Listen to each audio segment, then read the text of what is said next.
आत्मा बदलती रहती है जन्म जन्मांतर कि देह बदलती रहती है?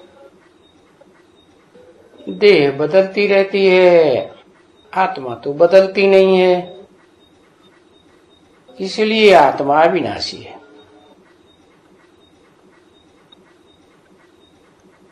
क्योंकि देह का विनाश हो जाता है जन्म बाई जन्म। तो फिर अपन को क्या समझना चाहिए? विनाशी समझना चाहिए देह या आत्मा समझना चाहिए? आत्मा ही समझो,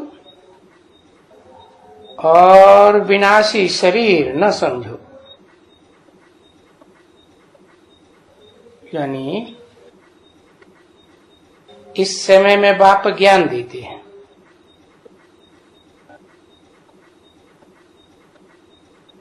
इस समय में, क्योंकि फिर और तो कोई समय होगा नहीं। भूत भविष्य वर्तमान में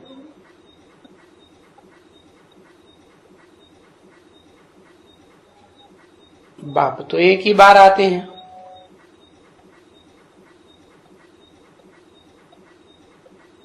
क्योंकि ये ज्ञान तो फिर कभी मिल नहीं सकता है,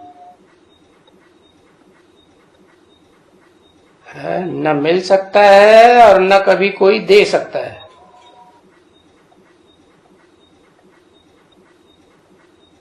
बाप ही आकर के ये कहते हैं अपन को आत्मा समझो। ये क्यों कहते हैं? कि बाप आया हुआ है बच्चों की पुकार पर। बच्चों की पुकार पर आया हुआ है। कौन से बाप की बात है, कौन से बच्चों की बात है? वो तो आत्माओं का बाप है, जो आत्मलोक से आता है। कहते हैं बच्चों की पुकार पर आया हूं। तो कलयुग के अंत में सब आत्माएं होते हैं क्या जिनकी पुकार पर आता हूं? कि सब देह अभिमानी होते हैं? तो फिर क्यों कहा बच्चों की पुकार पर आता हूं? शिव बाप जिन्हें बच्चे समझते हैं वो तो आत्मा रूपी बच्चे हैं। आत्मिक स्थिति में जल्दी से टिक जाते हैं। क्यों कहा बच्चों की पुकार पर आता हूं?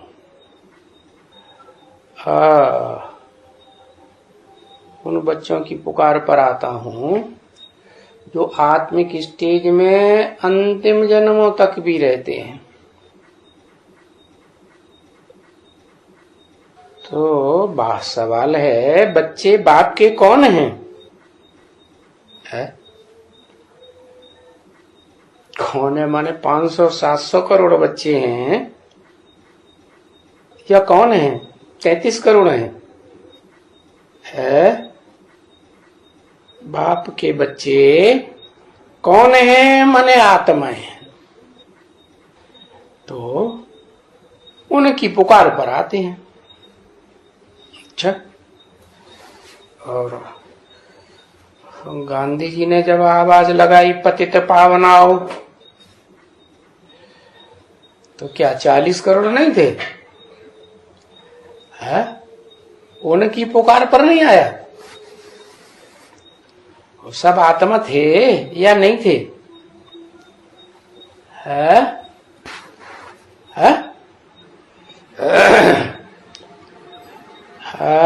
संगठित पुकार पर आया।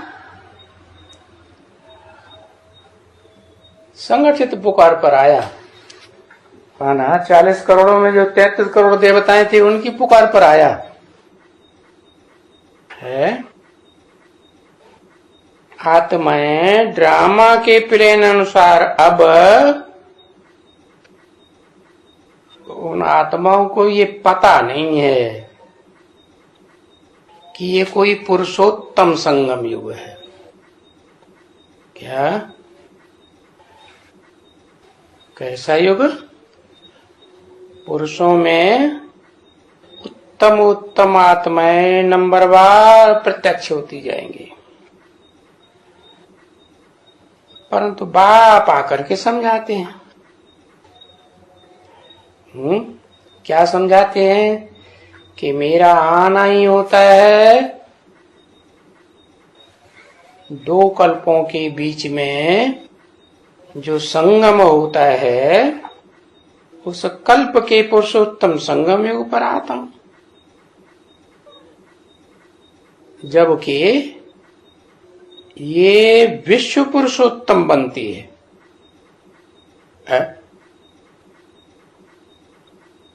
और युगों के संगम पर सारी विश्व पुरुषोत्तम नहीं बनती है। कलयुग और सतयुग का जो संगम है, तो इन दो युगों के बीच में सारी विश्व पुरुषोत्तम नहीं बनती है।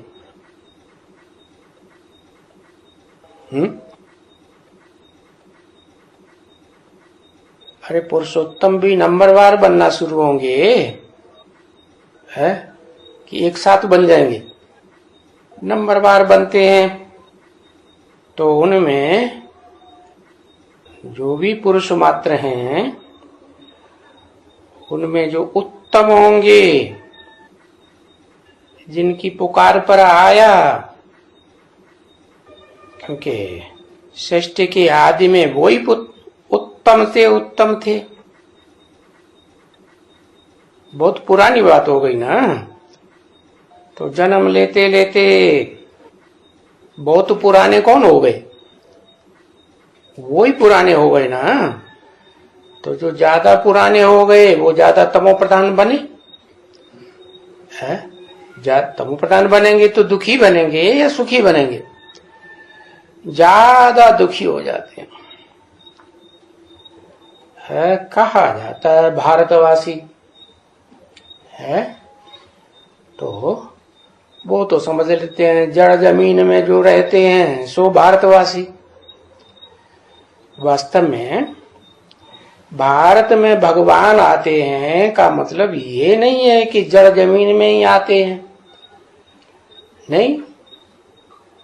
जैसे गीता में लिखा है प्रविष्टुम, तो मैं कोई में प्रवेश करता हूँ ना, तो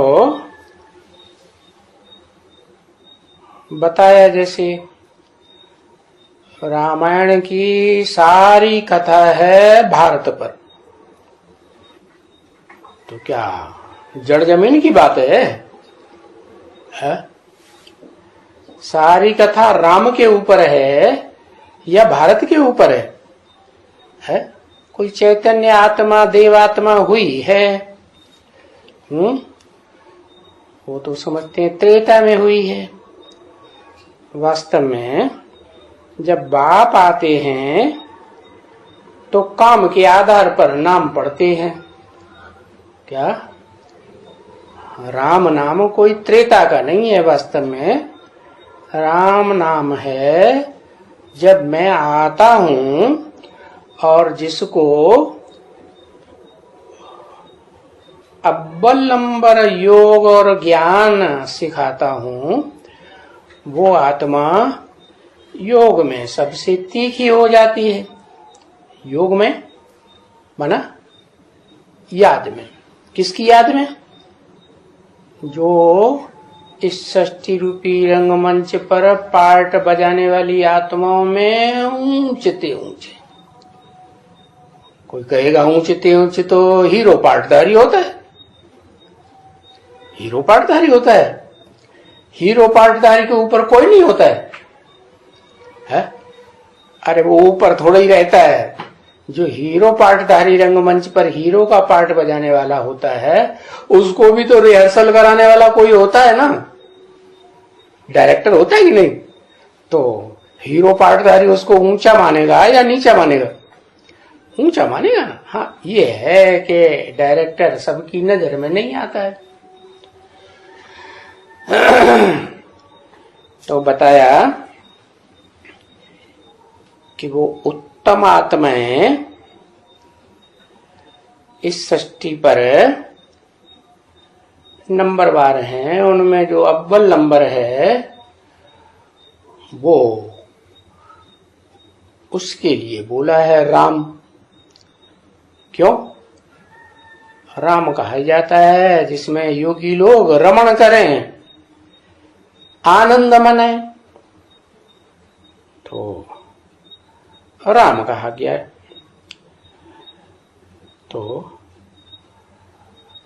राम तेता का राम नहीं, कहाँ का राम?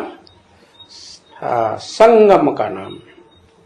और संगम भी दो कल्पों के बीच में जो संगम होता है उसको कहेंगे पुरुषोत्तम संगम।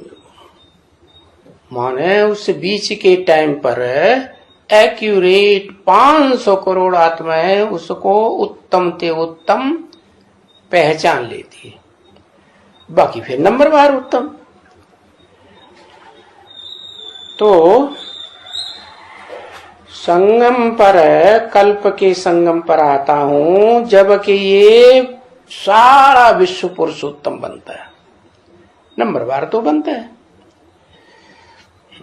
यानी उत्तम पुरुष देवी देवताएं रहते हैं, देवी देवताएं रहते हैं। माना अभी कहा विश्व पुरुषोत्तम बनता है और देवी देवताएं तो सतयुग त्रेता में होती हैं। तो विश्व थोड़े ही कहेंगे, सतयुग त्रेता को विश्व कहेंगे नहीं। विश्व तो तब कहा जाए जहां विश्व धर्मों के सारे ही मौजूद हों। ऐसे थोड़े ही कि सूर्यवंशी चंद्रवंशी हो तो उसे विश्व कहा जाएगा। तो ये जो बोला कि उत्तम पुरुष देवी देवताएं रहते हैं, तो क्या जब संगम युग होता है, बाप आते हैं, उस समय आत्माएं ऊपर से नहीं उतरती है? उतरती है ना। तो जिस समय उतरती हैं उस समय दुनिया वालों के मुकाबले वो उत्तम होती हैं, सत्व प्रधान होती हैं या नहीं होती हैं? या दुखदाई होती है? सुखदाई होती है ना। तो उस समय की बात है कि वो भी दिव्य गुणों वाली हुई। तो इस समय में, इस दुनिया में उत्तम की संख्या ज्यादा है या कनिष्ठ की संख्या ज्यादा है? कनिष्ठ माने नीचे। हाँ, क्योंकि जो पुराने पुराने जन्म लेते आ रहे हैं, तामसी बन गए हैं, वो तो कनिष्ठ हो गए ना। और उनकी संख्या ज्यादा होगी या कम होगी? भले कितनी भी आत्माएं उतरती है ऊपर से ढेर की ढेर, अंत में क्या पहले थोड़ी थोड़ी उतरती है रंगमंच पर, फिर ढेर की ढेर आती है। तो भले कितनी भी आती हैं तो भी वो 84 का चक्र है। 84 के चक्र में पता नहीं कितनी आत्माएं उतर गई, और वो बहुत पुरानी है तो तमो प्रधान बनी पड़ी है। तो बताया इस समय कनिष्ठ ज्यादा है, पतित है सुख भोगते भोगते इंद्रियों के पतित बन गई, भ्रष्टाचारी है। माना जैसे क्राइस्ट आया तो पहले पहले विकार की चेष्टा नहीं थी, क्योंकि सतो प्रधान थी ना आत्मा। तो नई नई आत्मा उतरती है, वो जीवन मुक्ति भोगती है पहले जन्म में, उसे श्रेष्ठाचारी कहें या भ्रष्टाचारी कहें? श्रेष्ठाचारी। लेकिन अभी तो इस दुनिया में कनिष्ठ ही कनिष्ठ है। भ्रष्टाचारी, भ्रष्ट इंद्रियों का आचरण करने वाले।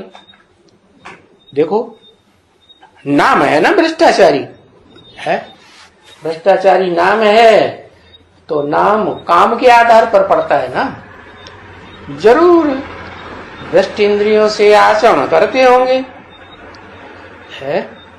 यहाँ के तो जो भी हैं पुराने पुराने जन्म लेते हुए आ रहे हैं इस सृष्टि में, वो सब भ्रष्टाचारी। बाकी जो वहां से आ रही है आत्मलोक से नई नई, उनके लिए तो नहीं कहेंगे कि भ्रष्टाचारी। तो यहां तो इस दुनिया में जो भी भ्रष्टाचारी है वो सब मनुष्य हैं। मन उनके ऊपर बहुत कंट्रोल करता है, बुद्धि नहीं चलाते, बुद्धि जैसे जामड़ी हो जाती है। क्या क्या करना चाहिए, क्या नहीं करना चाहिए, ये दिमाग में बात नहीं रहती। जैसे जानवरों को मन होता है, संकल्प विकल्प चलाते हैं नहीं। तो इस दुनिया में कनिष्ठ मनुष्य रहते हैं, इसलिए उसको अमरपुरी कहा जाता है। किसको? जहां मरने का अनुभव नहीं करते, मौत का अनुभव होता है। सबसे आदमी जी को ज्यादा डर किससे लगता है? मौत से डर लगता है। तो जिस दुनिया में मौत का डर नहीं होता है, अमर होते हैं, माने अपनी स्वेच्छा से जब चाहे तब, जैसे कोई कपड़ा उतारता है ऐसे कपड़े आराम से शरीर रूपी वस्त्र उतारते हैं, तो उसको अमरपुरी कहते हैं, जहां देवी देवताएं रहते हैं। तो कलयुग के अंत में अभी जो नई नई आत्माएं उतरती हैं पहले जन्म में, तो वो उनको अमर कहें पहले जन्म में, या मृत्युलोकवासी कहें, है? वो अपनी स्वेच्छा से शरीर छोड़ सकती है कि नहीं छोड़ सकती? छोड़ सकती है। तो इसको मृत्युलोक कहते हैं। किसको? जहां मरते रहते हैं। हाँ, मृत्युलोक में मनुष्य रहते हैं जिनको मन चंचल होता है, और अमरलोक में मन एकाग्र होता है। अमरलोक में भी मनुष्य हैं, पर अंतर क्या है? वो दैवी गुणों वाले मनुष्य हैं, दिव्य गुण हैं, देवताई गुण। सुख देने की लालसा है, किसी को दुख देने की लालसा किसी में नहीं रहती। ऐसे ही ये जो भी धर्म पिताएं आते हैं इस सृष्टि पर, वो दिव्य गुणों वाले होते हैं, तब इतनी जेंट्री उनको याद करती है कि तामसी गुणों वाले होते हैं, दुखदाई होते हैं, तब उनके फॉलोअर्स इतनी भारी भारी तादाद में, जैसे क्राइस्ट के फॉलोअर्स 200-250 करोड़ इस दुनिया में है, कितने चित्र टांग करके याद करते हैं। तो सुख दिया है तब याद करते हैं, या दुख दिया है? सुख दिया है ना, तो जरूर दैवी गुण वाले हुए होंगे। इसलिए जो दैवी गुण वाले होते हैं उन्हीं को देवता कहा जाता। देवता माने जीवन मुक्त। क्या? जीवन भी रहे और दुख दर्दों से मुक्ति रहे, दुख दर्दों का अनुभव न करे। जैसे क्राइस्ट पहले जन्म में जीसस में आया, जीसस को सूली चढ़ाई गई, शरीर में कांटे चुभोए गए, कीलें टांगी गई, तो वो दुख किसको हुआ? प्रवेश करने वाली को नहीं, जीसस में जिसमें प्रवेश किया उसको दुख अनुभव हुआ। और वो जो क्राइस्ट की आत्मा, तो वो तो निकल गई अपने आप, जब चाहे तब निकल सकती है।